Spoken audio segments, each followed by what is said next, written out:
Welcome to the Uncivil Mentality Podcast. I'm Erik Vidal. And I'm Reilly Kilbride.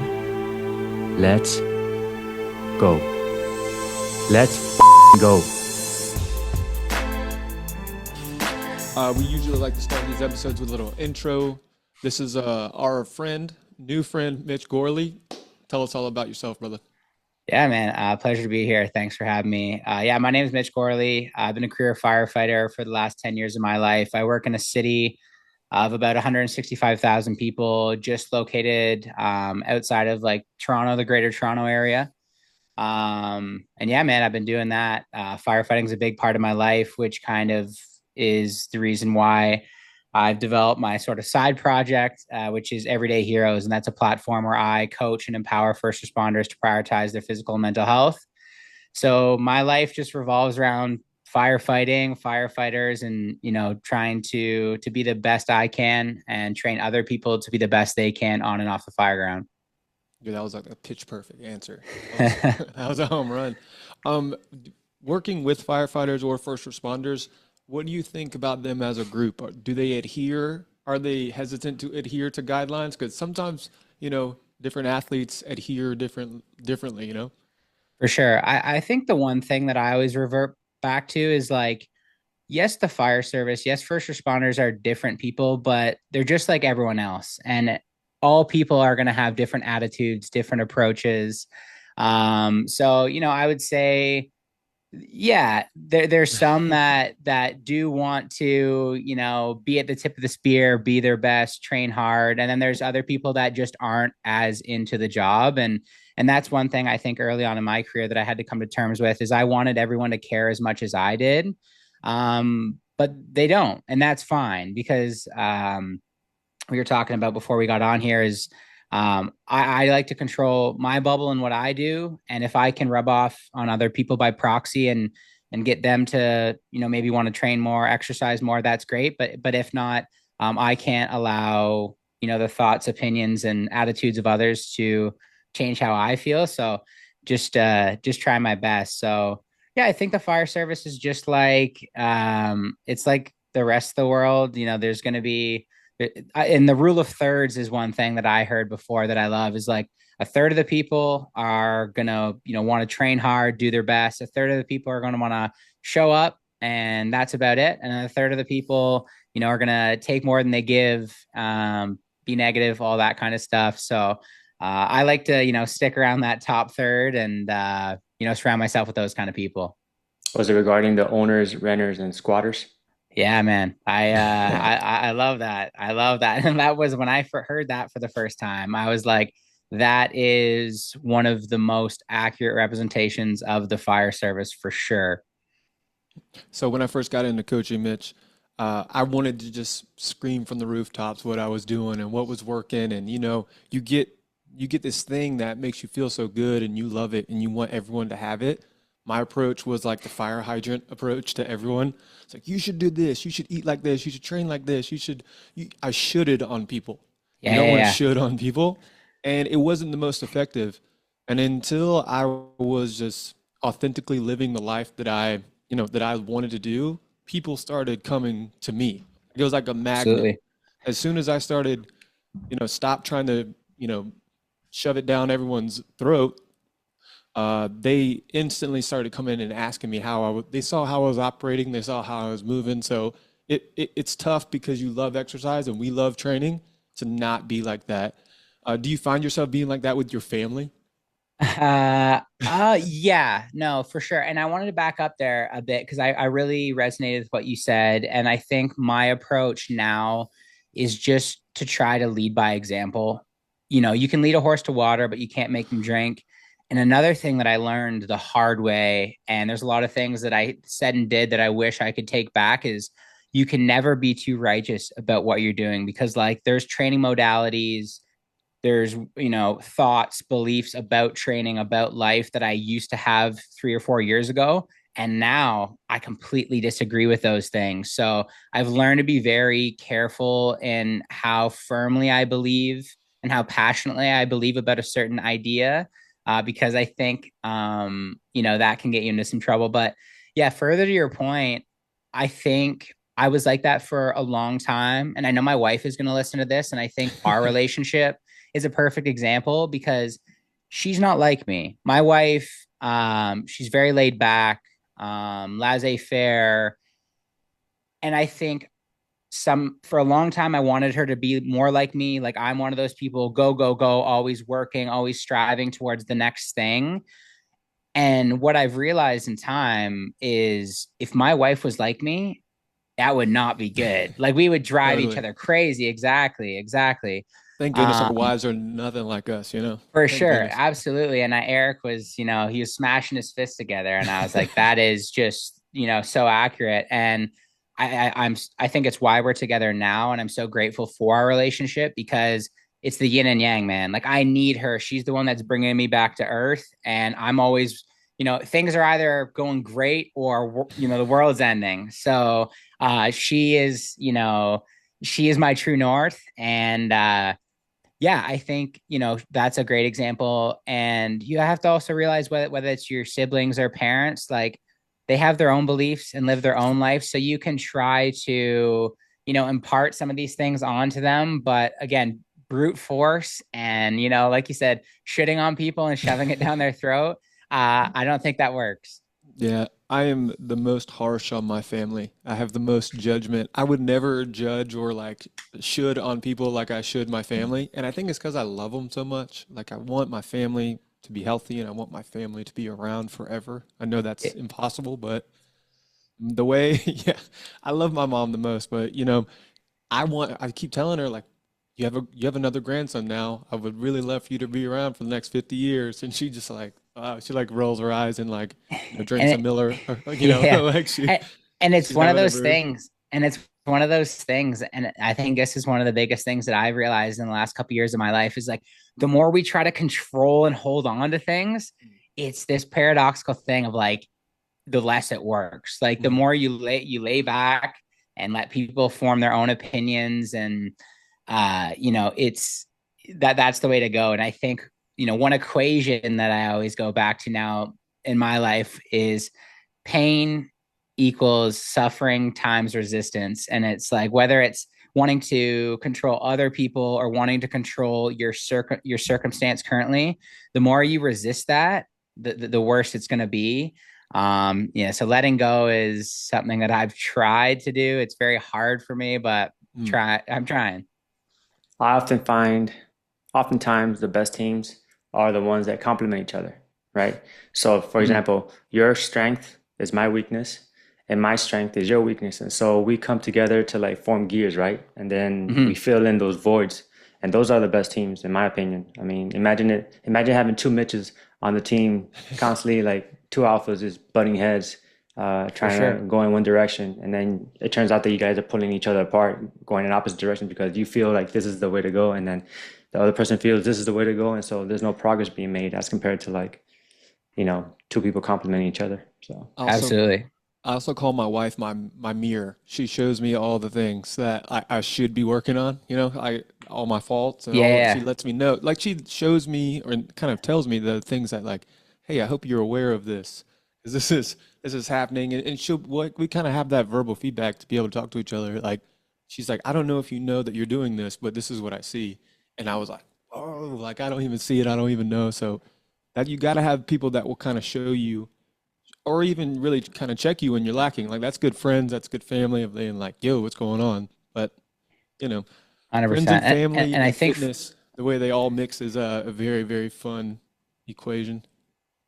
for sure. And I think, further to what Erik was saying is like, having the owners and the renters, I don't think there's really a place for the squatters in the fire service, but I think there is a place for both the owners and the renters because, you know, like Erik was saying, we all complement one another. Like there's times when I've wanted to do something or go for something, or maybe there's something that's happened on a call that didn't work out the way I wanted, or we weren't getting the training we received, or whatever. Management wasn't setting us up for success, and I've been hot about it. But then you get those people that aren't as invested that are like, hey man, you know how it is, just relax, we're good, right? So it's we all complement each other.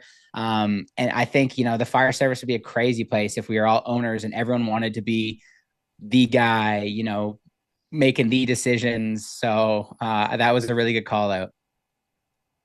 I love riding backwards, man. I love being a firefighter and having a very low level of responsibility in the grand scheme of things. Like in the big picture of stuff, I'm like, I know what my job is. I know what I'm responsible for doing.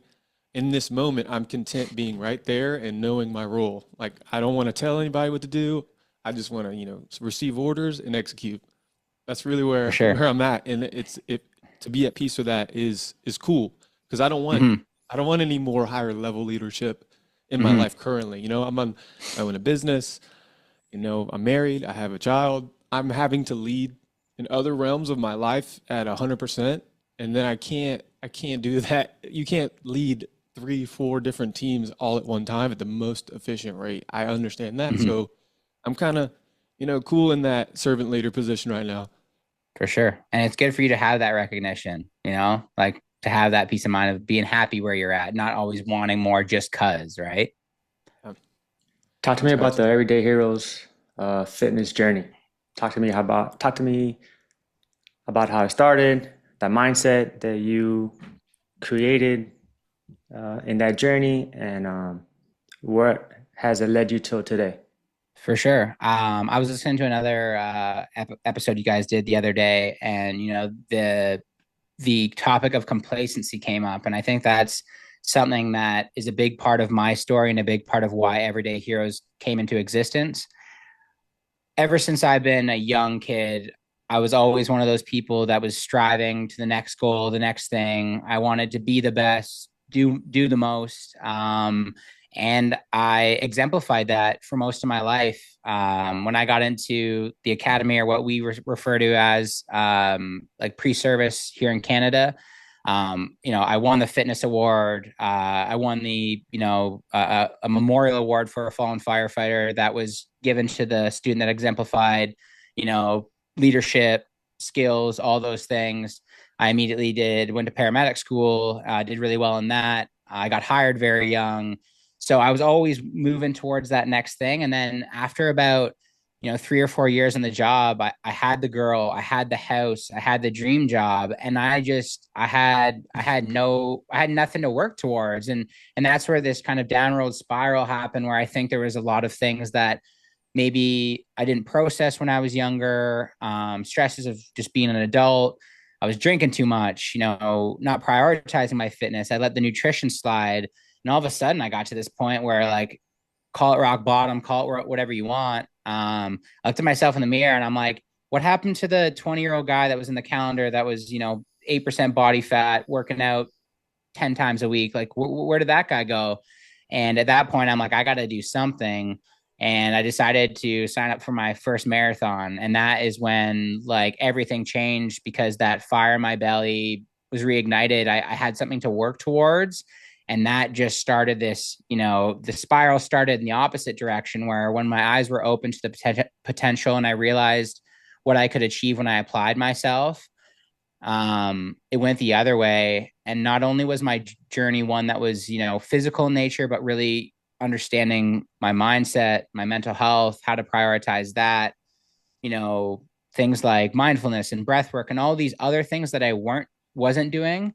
When I was able to retrospectively look back at my journey a year and a half, 2, 3 years later, and realize how far I'd come, like Reilly was saying before, I felt like obligated to share that with other people, because I saw so many people that I worked with it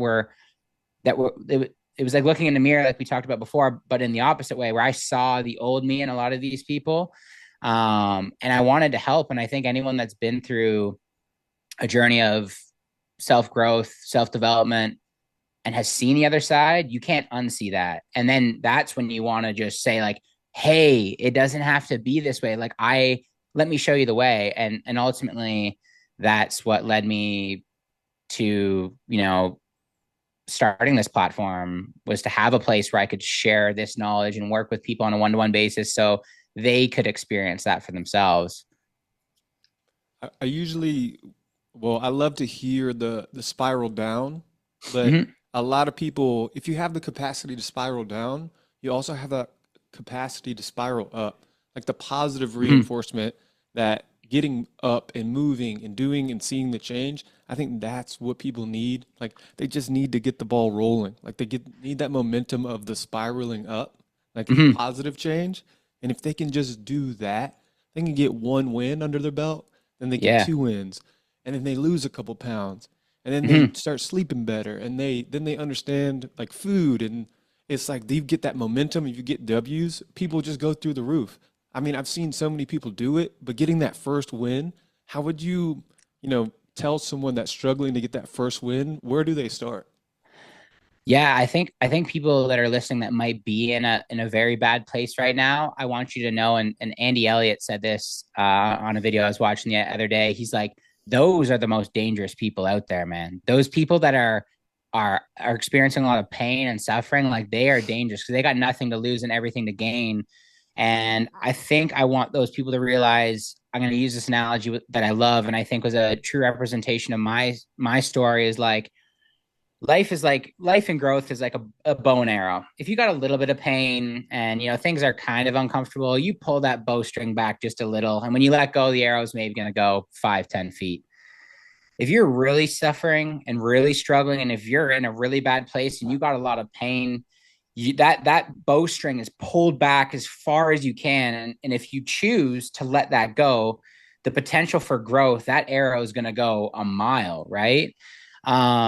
So I think letting people that are at the beginning of their journey know that um, the harder it is, the more potential for change they have, and that you just got to get started, man. That's the Yep. biggest thing. And there's this word that I've become infatuated with, and that is persistence. And I tell people, motivation is waning, consistency is important, but persistence is what's going to get you where you want to go. And the reason I love persistence is because it's not glamorous, it's not sexy. It's just like, how many times can you get that door slammed in your face? Can you get knocked down and just get up and dust yourself off? Because if you think you're going to go to the gym for a week and then everything's going to be hunky dory moving on, man, you are Yeah. mistaken. So just put your head down and get to work. And you guys know this, like there's no secret. No one's training program is proprietary in the sense that it works better than the next. Like people are definitely more educated and can get their clients working and moving more optimally. But at the end of the day, you just got to have that dog mentality and just keep going. And that's what it is. And I would love to package that up into something that was, you know, more earth shattering. But that's just what It's it not boils sexy. down to, It man. ain't. It's just Yeah, it that's ain't. what it is. Yeah, there's no magic pill. There's no. Well, there is now. Yeah, There, yeah. I was What's gonna the it's say, called pill? there you go. Ozempic, but yeah, That's not Ozempic. That's an injection, no? Is that a GLP-1. pill? Yeah, some type of yeah. There's craziness out there, man. And what's really funny about where I'm currently in my gym across the street, there is a weight loss management surgeon. You have my business, which is the hard way. It's not going to Mhm, be easy. It's not mhm. the most sexy way. And then you have another choice across the street. Let's have my body altered so it can facilitate some type of weight loss, which is mind blowing to me. But I understand that there might be times for that. Like there may be a medical emergency where that's all Mhm. right. But it's just so funny to me that there's two sides of the road and there's two options. For Different There's a sure. path dichotomies. less traveled, and then there's Yeah. another path. It's funny the irony of both businesses on the same street across the street from each other. For sure. And it's this idea and this lie that we've been sold that like things are supposed to be easy and instant. Like at what point did that become the belief? And it's sad because I think most people want that instant gratification because, you don't got to leave your house to watch a movie anymore. You can get food right to your front door. Like we have all these ways of getting that instant gratification, but you know, there's nothing to be learned in that experience. Like that hard path, that journey, and everything I do now, it's all about the journey. It's not about the destination. Whether it's an Ironman or a marathon, like that is just the byproduct of the journey. So it's people. I don't think people have ever been so complacent as they are now. But on the flip side of that, for the people that want to achieve things and do great, it's never been easier because if you're willing to put that work in, there's no limit on The work is what free, you're man. capable of. I love Yeah. that quote. The work is free. Hmm. It's always there. Couple So, of things. Couple of things. yeah. You said persistence, right? Hmm. And when you said that, what came to mind was water cuts through rock because of persistence, Hmm. right? Hmm. So that Yeah, I was, love that. yeah, water cuts through rock because of persistence. It's not, it doesn't weigh a ton. I mean, just one drop at a time over a long time, it's gonna make a dent. And Hmm. then delayed gratification, bro. You're like the fifth per. I've heard that from a handful of people that have gone through extreme adversity, right? Delayed gratification. And I'll just name a few. Christian Menendez regarding the Ironman that he completed, the hybrid firefighter. He trained X amount of time to complete the Ironman. It was all about delayed gratification. It was about discipline, showing up, doing the work, and then result, right? Hmm. You yourself just said that Jerry Johnson, firefighter challenge world champion, he said that often as well. Delayed gratification. I guess what I want to ask you is, when you're in it, Hmm. what's the mindset like? Okay, this will soon pay off, or this too shall pass. Like, well, I mean, talk to me about your mindset when you're in the trenches and um, you want that outcome. It's just this matter of it just being non-negotiable. Like me just knowing that this is the input that I have to put in to get the output. Like it's not a matter of, if I'm listening to Tony Robbins in the way to the gym, or, something that's going to get me amped up. Like it just goes back to this idea that we're going to regurgitate over and over, is like it's this unrelenting, unsexy get up and get the work done, because I know in order for me to be my best, do my best, achieve the goals I want to achieve, the work just has to get done. Like, matter of fact, end of story, period. So I think, that's the idea. And doing these things that involve a massive amount of delayed gratification, which I think the reason why people chase Ironman, for example, is because for a lot of us, for me as someone that couldn't swim 25 yards without my heart rate going to 170, like that took years for me to be able to do, a sub 110 Ironman swim. So, um, like these aren't things that it's like, you tried pretty hard for 12 weeks and then you did it. Like this stuff took years. And I think that's why people love Ironman, is because it takes a very long time to get yourself to a place where you're able to do those things. And one thing that I've learned with these experiences is like, I always thought that I would accomplish these things and I'd be forever changed. And, somehow this hole or this void in me would be filled. That's never the case. But one thing I will tell people is like, there is this feeling of just pure satisfaction. That's the way I can describe it. Is like it's not necessarily joy, it's not accomplishment. It's just satisfaction of knowing when you got up and woke up at 5 o'clock in the morning to swim 3 times a week before work and run and do all these things, it paid off. And that just pure sense of satisfaction, it's hard to describe. And that's what keeps me coming back, is once you take that leap of faith one time, it allows you to continue to take that leap. And it, increases your self-belief, and you realize that if you put your head down, if you're persistent like that water, you're going to cut through anything, man. There's a story about an artist, Pablo Picasso. He's in a coffee shop and a lady comes up and he's doodling on a napkin. He's just drawing little things and she's like, "Hey, like, I know who you are. Like, can I have that napkin?" And he was like, "No, this napkin costs $10,000 or whatever, price or value he put on it." And she's like, "Why? You're just doodling on the napkin. Why would that be that expensive?" He said, "It's taken me my entire life to be able to produce this little doodle on this napkin, and it's worth something. Like I've put the time in, and I've perfected my craft. This little napkin doodle is priceless. Like I've put the work in, I've endured, I've gone through different periods and ups and downs.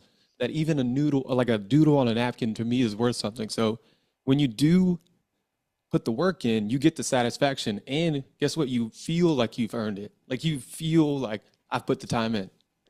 Yeah, and this is perfect because, like, speaking of coaching, for example, I think that's a perfect analogy of like when I get on a call with someone and I tell them, how much my coaching costs, it's like, yeah, there's the value of access to my app and all these things, but like I've been doing this in some capacity for 15 years, and this is lived experience and knowledge. Like, you're not paying for me sitting in this chair right now. You're paying for the 15 years of knowledge and, the things that I personally have experienced, the things that I've seen with my clients, that it's that knowledge that you're paying for. So yeah, I love that idea. Where can people find you on that note? Yeah, Share man, your website, your Instagram handle, and for how can sure. people Yeah. access So, it? yeah. So if you just search everydayheroes.fitness on Instagram, everydayheroes.fitness. Instagram's usually the place to find me. I've dabbled with a TikTok thing, and I've just doubled down on Instagram. TikTok is a different beast, but yeah, Instagram and Facebook. If you search Everyday Heroes Fitness on Facebook, those are kind of the two main spots to find me. And yeah, I put my heart on my sleeve and kind of show everyone my life and my training and all that on those platforms. So if you'd want to check out more, that's where you can find me. Everydayheroes.fitness.com. No, so everydayheroes.com as well. Everyday Heroes dot fitness is my Instagram handle. And then, yeah, if you just go to www.everydayheroesfitness.com, that's my website. So let's talk a little bit about your geographic location. You're up the Great White North, Canada. Hmm. Hmm. What, so did you grow up in Canada? Like, tell us because, like, dude, I've never been. I know it's funny. Eric's from Miami. I'm from Yeah, South yeah, Carolina. Canada is about, I think, like north of the wall from Game of Thrones. for That's what I'm sure. thinking For Canada is sure. like. Yeah, just a bunch of wildlings up here. Yeah, man. Yeah, so I grew up in a community about an hour north of Toronto. So that's usually one of the main landmarks that I always refer to. So just kind of outside of the greater Toronto areas where I grew up. And yeah, man, born and raised here.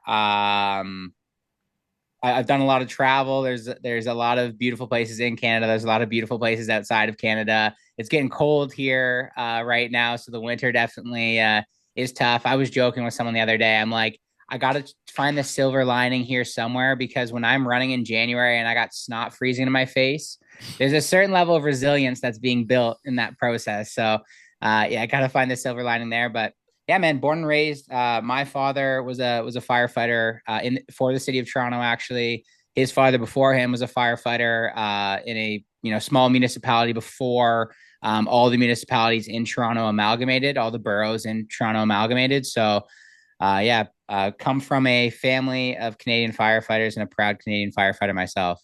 That's cool, man. How does it feel good continuing your family legacy, or did you feel any pressure to do that?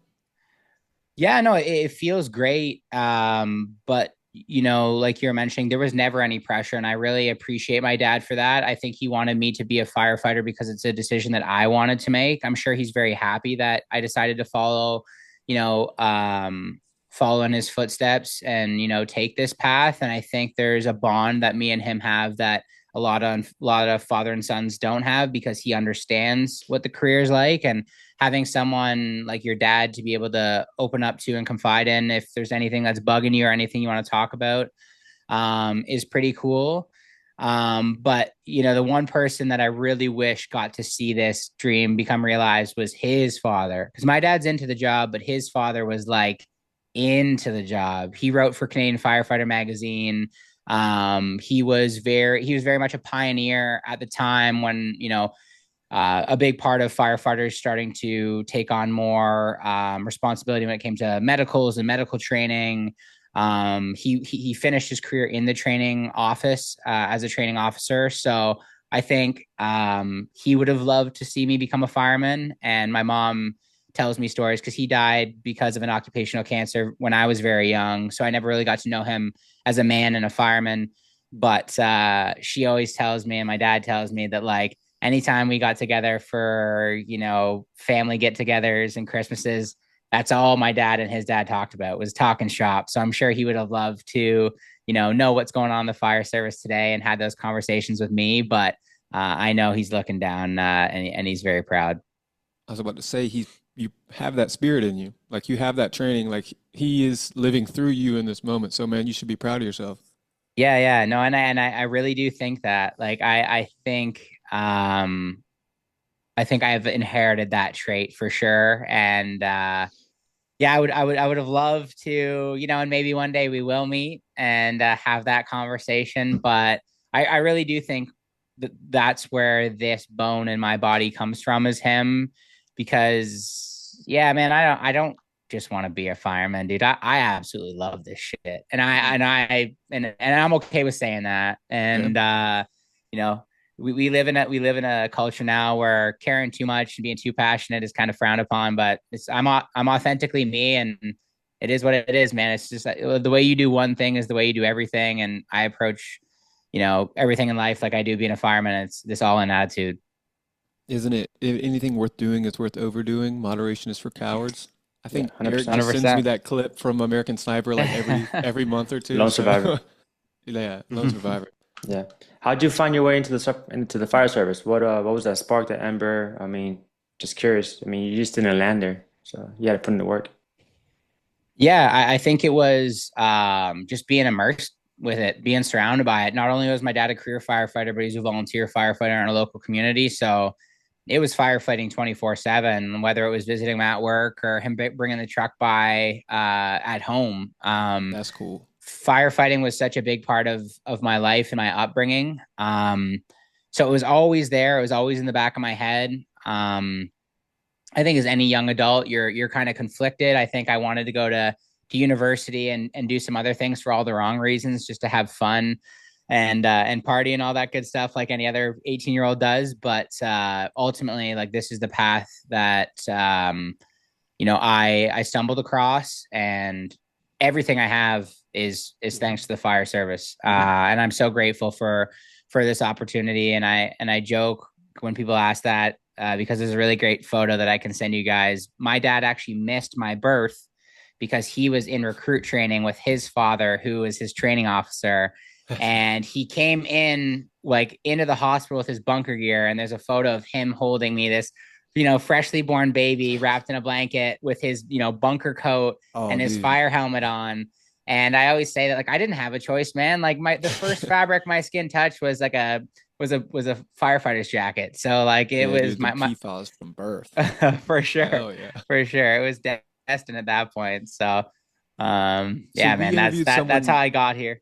we interviewed someone from Boston. How even more north does that affect operations? Like, what kind of, like, obviously, is there snow on the ground right now? Like, how does that, No, what is not that yet. like? Not yet. Fortunately, we're definitely reaping the benefits of global warming here, because Heck yeah, winter's science. yeah, winter's not starting as soon as it used to. But yeah, man, everything changes in the winter. Like, everything from access to patients on medical calls, moving someone on a stretcher or a stair chair when there's ice and snow. Like, the driver's responsibility a lot of the times in the winter is just clearing a path for stretchers and all that kind of stuff. Hydrants could be buried in snow, so it's actually a bylaw that hydrants need to be dug out, so we know where to find them. Pumps freeze, regulators freeze open. Yeah, it's endless, man. Like, not a big part of what firefighters, or a big tool that firefighters utilize in order to do their job, is water. And unfortunately, when it gets below 0 degrees Celsius, water freezes. So it definitely makes for some interesting calls, for sure. It's funny how environment plays such a big role in our job. Like, it's something that I don't think gets enough, credit, or we don't even think about it because I think we're just into it. But geographic location plays everything. I mean, you've got the humidity down in Miami. I mean, I don't even know if you've ever been to South Carolina in the summer, but it's pretty bad. And Mhm. and obviously up in Canada, different times of the year affect the way we can operate. And I don't know if people even really notice that, but you have to be able to adapt to really any climate or anything to do our job. Absolutely. And I think There's no that's like, office setting for the fire department. You don't just go inside the office and everything, all the conditions are controlled. Every day is a little bit different. for sure. And that's why I think the word you said there that I love is like adaptability. And that's one thing. Say what you will about firemen, but firefighters, but man, we are an adaptable bunch. And whatever we're presented with, we're gonna figure it out. Whether it's plan A, B, C, D, E, F, G, H, I, J, K, like we're gonna figure out a way to get it done. Um, But yeah, it definitely makes an already unpredictable job a little bit more unpredictable when you're dealing with all these, all these crazy elements. This is a question I've been asking a lot of our guests lately. What's a new skill you're working on, or something you've learned new lately? Well, that's a tough one because I feel like I could go many ways. Are you referring more to It like doesn't the have to be fire the fire service or department. in It could be general? life. It could be the fire department if you'd like. A new skill. It could be in your personal life, in your professional life. Yeah, I'm trying to think of that. Honestly, I think the main thing that I've just been focusing on the most in order to become and show up as the best version of myself is just the thing between my ears, man. Understanding myself, why I am the way I am, what makes me tick, how to be a better communicator, how to be more receptive. Because ultimately, the fire service and life is built on communication and being able to be an unbiased, effective communicator, and also, have a better understanding of what makes other people tick. Because I think a lot of the times, whether someone's acting in a way that isn't in alignment with what we'd like to see or is doing something we don't understand, our mind always goes to why is that person doing that? They're an idiot. But now that I have more understanding of myself, I think I have more patience and appreciation for why other people are the way they are. So yeah, I would love to share with the audience some great new tactic or skill or drill that I've been doing. But I think honestly, just really trying to understand what makes me tick and how I can apply that to be my best is probably the thing that I've been focused on the most over the last year or two. And as a business owner, um, marketing, all Oh, things oh yeah. business, Well, I mean right? that there. So, Communication, like you said, Yeah, communication, that's and then your communication. self-talk. oh yeah, 100%. Well, and I think that's one thing that like over the last year, especially like understanding business has been a huge eye opener for me.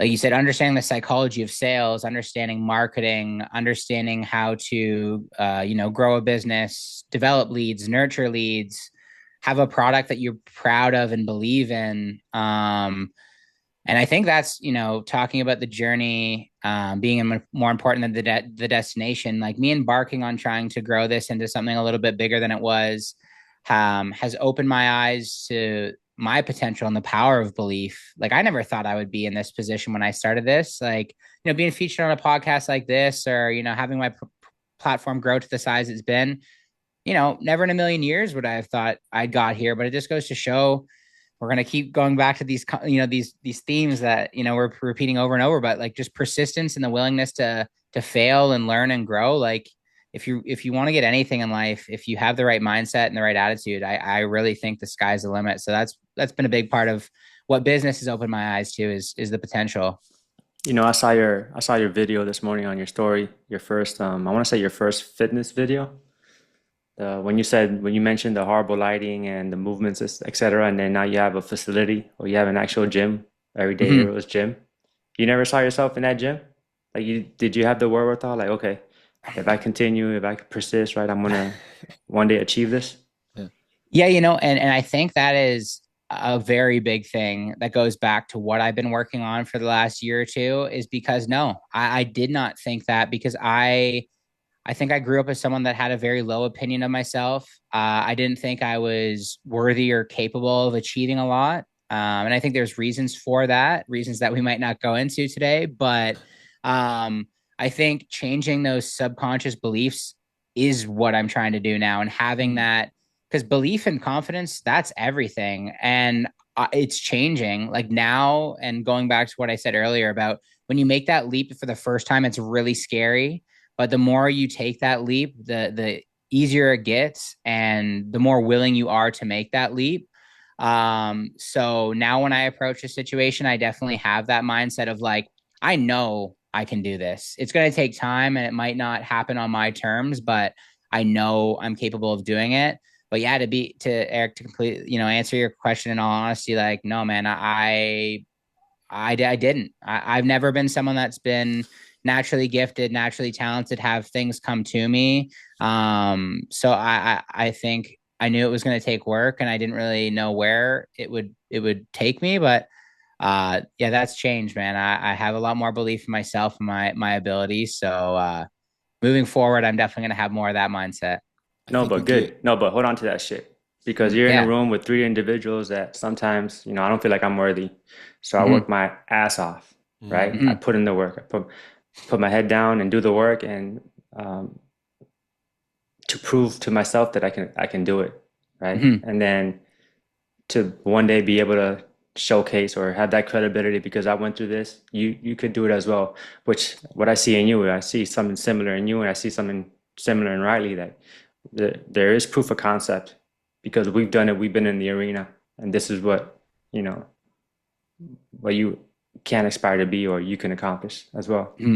I think it is a bit of a double-edged sword as well, because like what I've learned over the last little bit too is like I think I work as hard as I do and I strive to achieve things the way I do because I think it's going to make me feel like I'm enough or I'm worthy. And Hmm. understanding that like I already am worthy and I don't need these external things to validate that. And that's the hard part, especially but it like would be living. sick if you Yeah, got you them could tell though. yourself that, bro. Yeah, You, yeah, I yeah, do that too, but Yeah. for no, sure. I And don't it's need this. I don't. yeah, yeah, This doesn't make who I am, but I will, That yeah, that try to little get kid this in me. thing.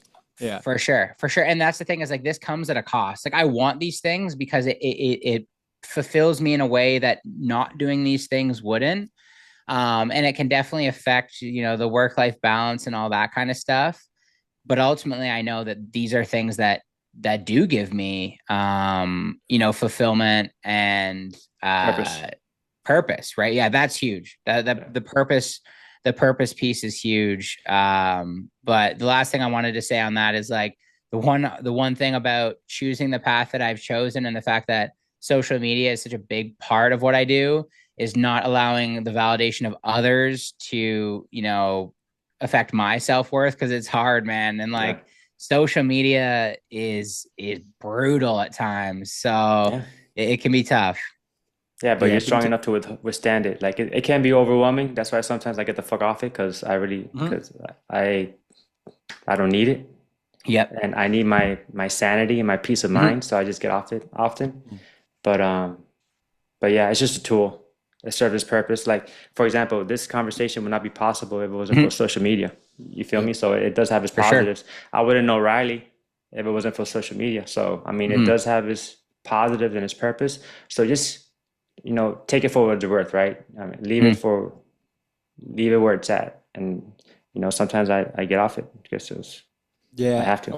I have well, almost a 5-week-old son. So I've been trying to detox as much as I can. Mhm. It's nothing will make you feel some type of way about having your phone in your hand and your baby right beside you. And you're like, Yeah, oh, I just want to throw this thing through the window. I'm like, oh my gosh. for But sure. it happens, and I almost think it came at the right time because I don't really need it right now. I Mhm. need to be locked in on what I need to be doing. So it's Mhm. perfect timing. And yeah, it can be great though. It can be great. Mhm. What's up, Eric?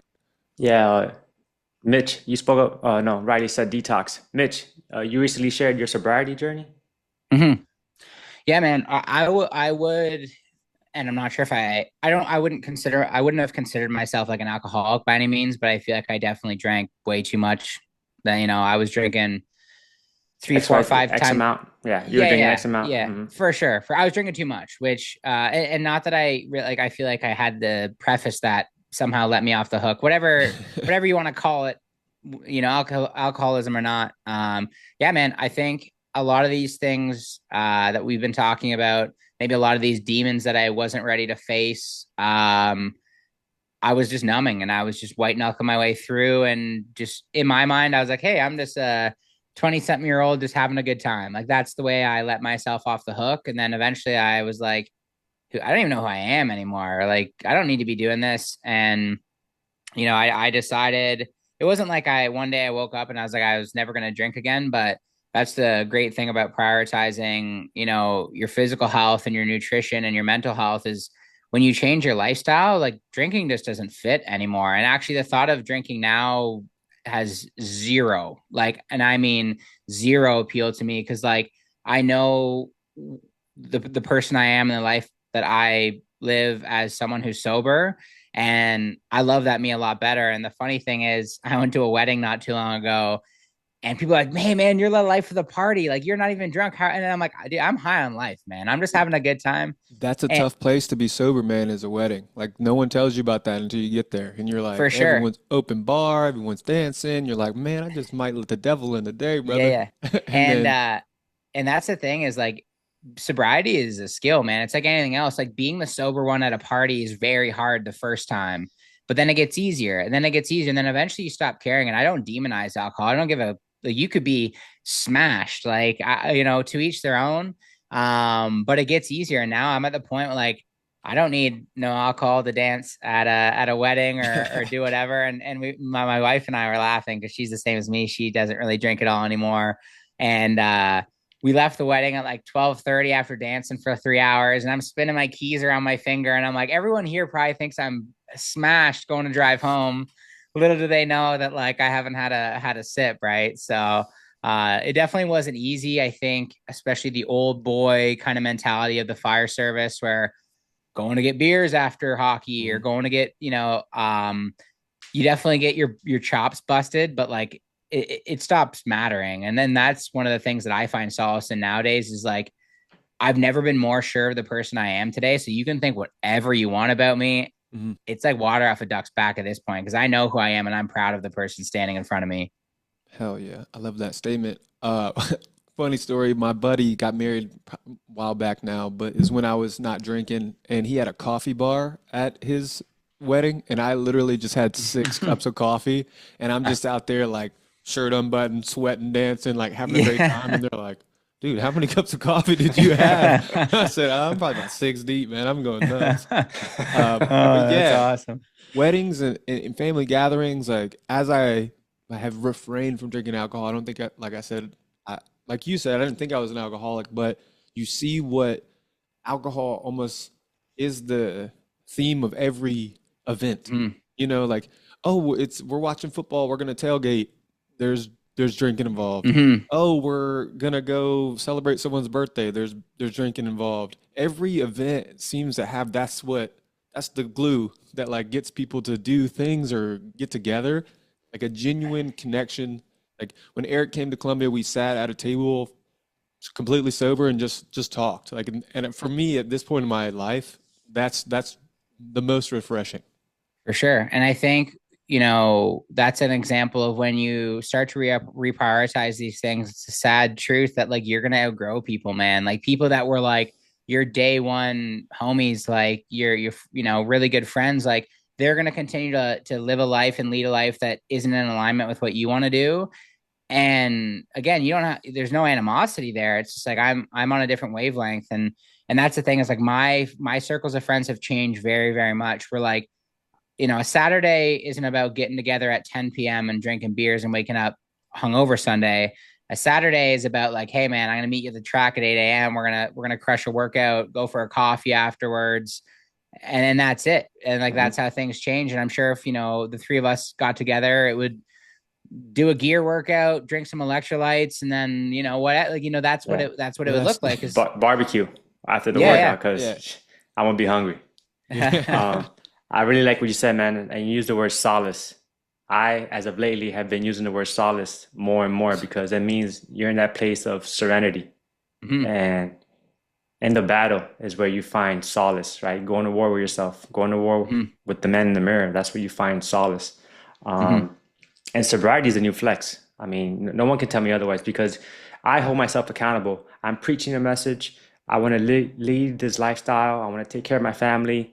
If I drink, I'm a hindrance. I'm worthless the next day. Mhm. What credibility do I have preaching a message if I myself don't follow the word, right? So I think accountability and again back to social media, putting myself out there and the lifestyle that I lead, I mean, I can't be drinking. So Mhm. I've been sober for this past year, ever since accomplishing Georgia Smoke Diver. I've been um Mhm. I've been sober and I have found sobriety to be the thing, I right? agree, man. In my life, like again, I don't demonize people drinking alcohol. I know there's a lot of people that are gonna be listening to this podcast that do drink, and it's Sure. like teach to each their own. Um, the thought of it, it's only gonna rob me of things now. Like it's only going to take away from my life. It doesn't add anything. So that's why, I've just come to peace with the fact that I don't drink anymore because I know it allows me to show up as my best self. And it's another thing, like further to you talking about that, is when you start to make these changes, a lot of people refer to it as like the lonely period or the lonely journey, because you're going to outgrow your current friends, but then you're not going to be leveled up enough to be hanging out with your new group of friends. So yeah, self-development, self-growth can be very lonely and it can be difficult, but I promise you it's worth it. Good. I think if you want to be great at anything, there's going to be moments of loneliness or Isolation. yeah, you're going to be if you want it bad enough, there's going to be times where you have to be here at fucking 4 a.m. when Hmm. no one else is there. You're going to have to cut the fucking lights on in the gym and Hmm. you're going to be in here by yourself for a minute, and that's part of it. Greatness is it's those moments. It's like not Hmm. when everyone's looking. It's when you did it when no one was here and you when it was just you and the fucking squirrel that lives in the fucking rafters here at the gym. So Yeah. I keep telling myself that this is the parts that count the most. It's almost like a double up. Like you're doing it for you, you know? And something that I've struggled with in the past is like, am I doing this for me or am I doing this for what people might think of me? Hmm. Who is this for? I have to ask myself is like, do I want to drive a Prius because I like Priuses, or do I want people to think I give a fuck about the environment? It's kind of like Yeah. those things. For It's like, sure. what are you doing it for? And when you know your why of why you want to do this and what this thing you're working for is could do for you, or you've done the work to know where your heart is on the thing that you're trying to accomplish, then it's Hmm. easy. It's And, easy. and I tell people, and this is a conversation I have with each and every person that I onboard, is you need to have a well-established why, because if your why is big enough, there's always a how. And one of the big things that I always go back on, and what you mentioned earlier about what would I say to someone that's starting their journey, you cannot love someone more than you love yourself. So if you want to show up as the best father, husband, son, brother, sister, whatever that may be, it's your obligation to do the work yourself, because if I can't show up as my best, then I'm robbing those people in my life of the person that they could be with. So that's what I tell people is like, you love your kids, you love your wife, you love your husband, do this for them, man. And if that's not enough fuel, I don't know what is. Sometimes you got to do some shit for you too. For Like sure. I'm okay with I'm transparent enough to say that. Like some things you have to do for you, and don't get me wrong. Like the other people in your life are going to be fuel to that too. But sometimes this shit's for you. Like it's Hmm. okay. It's okay to say that. It's okay to be selfish at times. I'm okay with it. For sure. I'll allow it. 100%. What's next for you, Mitch? What's next?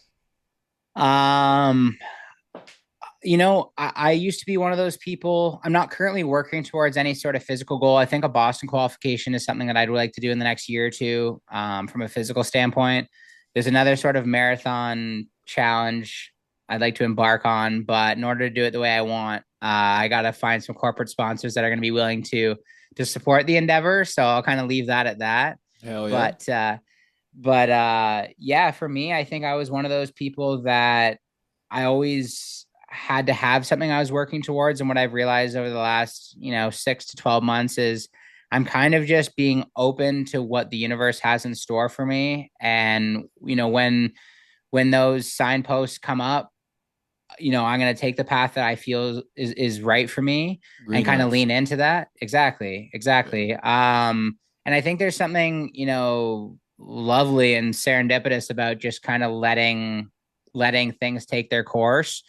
I'll tell you one thing for sure though, like we're only going up. Like that, I'll tell you Mhm. that. So we're only going up. What that looks like, I'm not sure, but I'm excited about, the potential. I Good think man. there needs to be moments in time where you're super dialed in on a goal and focused, and then there's times you need to like take a couple steps back, get your bearings right, refocus, find what you want to do again, and then attack it. If you're, for me, can't like currently, if I'm trying to go to the grindstone on everything for 3, 4, 5, 10, 15 years, it's just not attainable. Like small goal, achieve, take a Mhm. second to breathe, back to a new goal. You're constantly stepping in and stepping out. For me personally, it works more. I'm more successful with the goals that I'm trying to get. Absolutely. Absolutely. So, okay, Mitch, what I want to talk about is you're a big runner, correct? Running guy? Yeah, like I don't like to pigeonhole myself in anything, but I Okay, my run. bad. Yeah, no, it's all good. I run a lot. I would consider myself a runner, yes. Would you give people some like very beginner, like 3 steps to improve their running? Like if they're, I'm trying to get for me personally, but we'll just steal this from me because I'm fucking selfish. I already said Yeah, it yeah, earlier. yeah, So I'm trying to get my mile-and-a-half time trial down.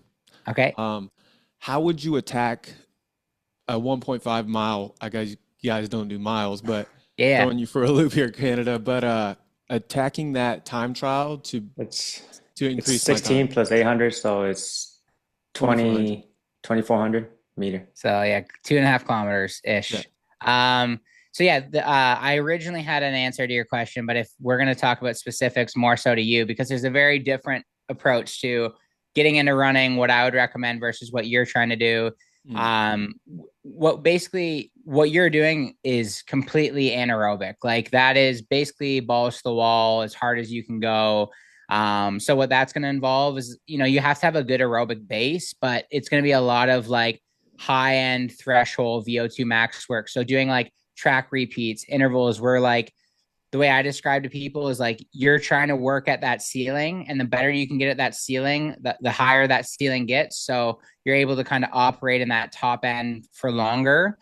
Um, so yeah, that would be my recommendation. Like a guy that's trained to get their mile and a half time, it would be a lot of intervals, a lot of, maybe go out 5-10 minute warm up, and then you're doing some repeats of like 2 minutes at like 8 to 9 out of 10 RPE, like rate of perceived exertion. So you're pushing yourself for 2 minutes, Hmm. and then you're jogging or walking for 3 minutes, allowing that heart rate to come down.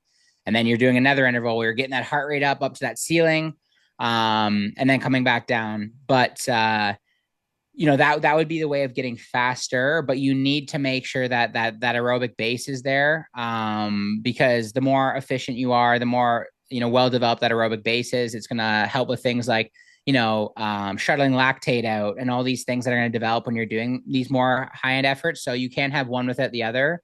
But if getting faster and speed is the effort, especially for a short distance like that, interval work is going to be huge. How do you feel about like Z2 training? Like I know that's like really big. Like people love to Yeah, talk about Z2 and how helpful that is. yeah, for sure. I think it goes back to a lot of what we've already talked about today. Is yes, it's very important. Like I said, just to you know develop the mitochondria and all these things, and also build up your body. Like if you Mhm. need to do a lot of base work just to build up those structures that you can handle those high intensity efforts. But there's no way of getting, like, people want to tell themselves that like, oh, I'm just going to do zone 2 training and keep things super easy and I'm going to get really fast. It's like, no, you got to do, the reason you do zone 2 is so that you can develop that aerobic base and stay injury free and allow yourself to be able to really hit those 1 or 2 days a week where like it's like I'm getting dizzy, I want to dry heave, the lights are closing in type stuff. Like when you're doing those high end efforts, like it's going to be difficult. So yes, it has a time and it's a time and a place, but like, yeah, you people, you got to run slow to run fast. Yes, that's true to some extent, but like you got to do the I'm gonna puke and shit my pants work, because that is what's gonna get you faster. Running slow is probably my personal hell. Like if I'm gonna run, I want to run fast. Like my hell is envisioning 10,000 treadmills and everyone running at a 3.0. Like, Yeah, yeah. fuck, I hate running slow. That is terrible because the faster you run, the faster you're done has always been my mentality. So training in a zone 2 for me is so fucking hard because I don't want to run slow. Like my Yeah, body's like, I'm jacked up. It's like fight or flight for me. And that zone 2 really slow heart rate work is super difficult for me. That's I funny. hear you. I hear you. And that's the problem right there. Is what I would tell to someone that's new at running is we all go out with that mindset of like, when we've had to run, it's been at football practice or whatever, where like they've ran us till we puke and you just want to get it done and like do the lap and be finished with it. But the problem is like you have, buddy that hasn't ran in 10 years that wants to get into it. He goes out in his tennis shoes from 1973. Hell yeah. So like, he's already setting himself up for failure. And then he goes out and just runs as hard as he can. It's like, no, man, you got to keep that in an aerobic heart rate, especially when you start. So like if that means running a 10, 11-minute mile and having to take breaks every 3 minutes to prevent your heart rate from going to 170. The reason people hate running is because they're running way too hard and their body's like, stop immediately. I can't do this. Yeah, that's So, me. I feel that. yeah. But there is something to be said about like running slow, especially if you have developed that really good aerobic base. It becomes very meditative. And that's what I like about running is like, I put on a podcast or I put on some more chill tunes and I get into that, call it the runner's high, call it whatever you want, where you're just kind of cruising along, perceived effort slow, heart rate slow, but you're just kind of moving through life and you're feeling good. I do enjoy running for that reason. In Canada. Yeah. That is literally also my hell. Yeah, no, running in snow would be fucking the worst eternity of life. That being said, I would rather run in a, blizzard than run on a treadmill. Like running on a treadmill is my kryptonite. So I would take that over the treadmill for sure. Dude, a cold run it's brutal. It just like robs your soul. That cold air comes into your lungs and your lungs just want to just be alone. And your body's just not happy because your muscles are cold. And yeah, it's like I said, I always try to find the silver lining and at least tell myself that I'm somehow developing some sort of resilience or it's improving mindset or something, because yeah, running in the cold is brutal. Yeah, it's kind of like the ice bath. When your world is an ice bath and you live in Canada. Yeah, for sure. Oh man. Well, Mitch, we love to wrap these up with we've talked about so many bumper stickers or great but we love to end these with like a personal mantra or something you use in times of adversity.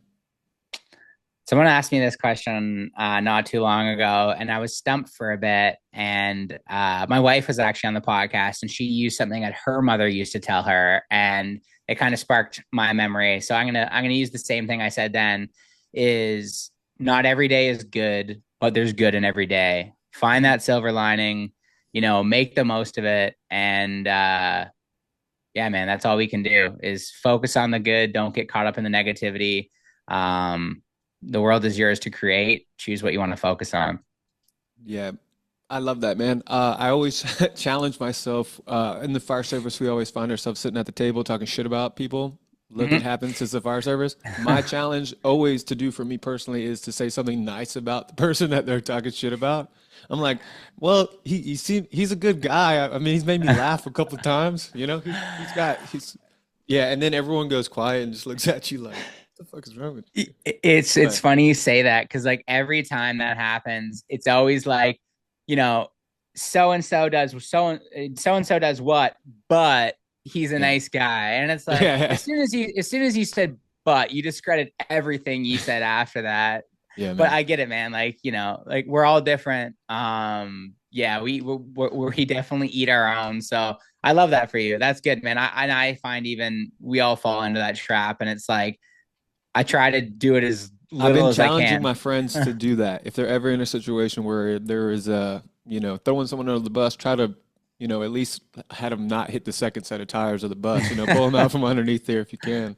But Mitch, man, we appreciate your time, man. And I hope everything goes well in your future. And if you need anything from me and Erik in the future, man, just let us know. Yeah, definitely. Sure. I appreciate you guys. This is a pleasure, man. Thank you for having me. Yeah, it's easy talking with the guys with similar mindsets, man. For sure. So, to all the viewers and listeners out there, the Uncivil Mentality Podcast, thank you for joining us. On behalf of myself, Erik Vidal. And I'm Reilly. Kilbride. Get after it. Get in your gear. Start f***ing training. It can never be enough.